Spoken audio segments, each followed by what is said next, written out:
कोकणातील मुरुडचं एक ट्विट विधान परिषदेचे माजी विरोधी पक्षनेते अंबादास दानवे यांनी केलं आणि ते ट्विट असं आहे की त्या ट्विटमध्ये शिवसेनेचा धनुष्यबाण आणि हाताचा पंजा या दोनही चिन्ह एकत्र येऊन निवडणूक लढतायत.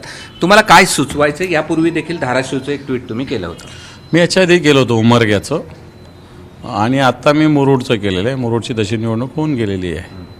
माझ्याकडे असे 25-30 नगरपालिकेचे पोस्टर्स आहे की ज्याच्यात धनुष्यबाण आणि पंजा एकत्र आहे. मी याच्यातून दर्शवितो हे की ज्यांच्याकडे आता हा धनुष्यबाण आहे, या गद्दारांकडं, यांनी ज्यावेळेस गद्दारी केली शिवसेनेतून त्यावेळेस असं म्हटले होते की बाळासाहेबांची शिवसेना काँग्रेसबरोबर नेली आणि म्हणून आम्ही शिवसेना सोडली, म्हणजेच गद्दारी केली. जर त्यावेळेस शिवसेना सोडायला तुम्हाला हे कारण होतं आणि आता तुम्ही त्याच काँग्रेससोबत अशा पद्धतीनं इलेक्शन सोबत येऊन लढता. माझं ऑब्जेक्शन काँग्रेसवर नाही आहे, पण जे या पद्धतीनं काँग्रेसवर दूषणं देत होता, तुम्ही केलं ते योग्य ना आम्ही केलं होतं ते अयोग्य, या हेतूनं मी ते जनतेपर्यंत नेण्याचा प्रयत्न केलेला आहे. बरं, पण अशा पद्धतीनं युत्या तर अनेक ठिकाणी होत आहेत. मग होतात ना. मग शिवसेनेवर का टीका झाली होती? शिवसेना सोडताना का म्हटलं की तुम्ही काँग्रेसच्या बरोबर बसता? देशद्रोहाच्या गद्दाराच्या मांडीला लावणार नवाब मलिक. आता नवाब मलिक कोणत्या पक्षात आहे? अजितदादाच्या पक्षात. अजितदादा कुठे आहे? सरकारमध्ये. ते चालतं तुम्हाला आता. आणि त्या नवाब मलिक आमच्याबरोबर होता तर तेच चालत नव्हतं तुम्हाला. हेच लोक सांगायचे की नवाब मलिक गद्दारांच्या देशद्रोही आहे. आणि मग आम्ही तुम्हीच देशद्रोही महाराष्ट्रद्रोही म्हटल्यावर कशी मिरची लागली होती.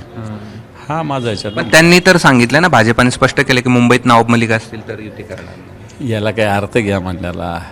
नवाब मलिकाला अजितदादाच्या पक्षानं काढून टाकायला सांगा ना तुम्ही. मग अजितदादा चालतात तुम्हाला, म्हणजेच नवाब मलिक चालतात ना. तुम्हाला जे मतदान झालेलं आहे मुख्यमंत्री होता ना, त्याच्यात नवाब मलिकाचं मतदान आहे. त्यांची मुलगी सना मलिक आमदार आहेत ना. आणि त्याच्यामुळे हा दांभिकपणा काही कामाचा नाही आहे. इकडं अजितदादांचा पक्षच तुमच्यासोबत आहे. त्या अजितदादांनी तुमचा विरोध ठोकरून नवाब मलिकाला उमेदवारी दिली होती. अलायन्स पण दिली होती. तर का त्यांच्या विरोधात भारतीय जनता पार्टीने उमेदवार दिला होता का? ते उभे होते ना शिवाजीनगर मतदारसंघामध्ये मुंबईमध्ये. आणि म्हणून हा भारतीय जनता पार्टीचा दांभिकपणा आहे. कृषी मंत्री, माजी कृषी मंत्री, आत्ताचे क्रीडा मंत्री यांची जी शिक्षा आहे ती कायम ठेवण्यात आली आहे. यानंतरची तुमची काय मागणी? मागणी काय? नियमाचं पालन व्हावं. ज्या वैधानिक पदावर असलेल्या व्यक्तीला शिक्षा होते त्याला वैधानिक पदावर एक सेकंदसुद्धा राहता येत नाही. हाच कायदा राहुल गांधींना लावला होता.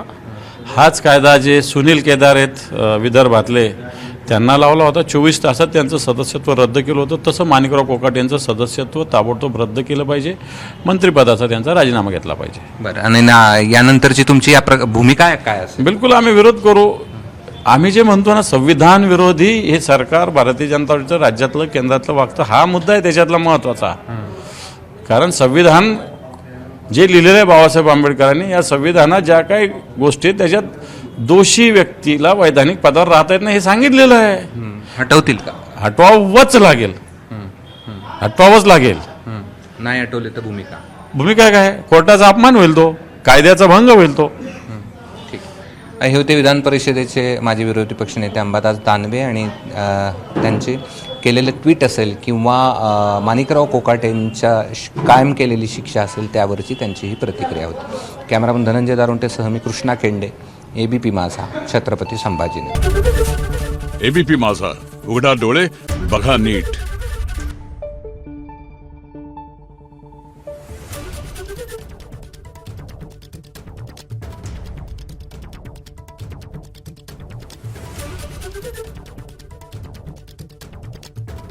Thank you.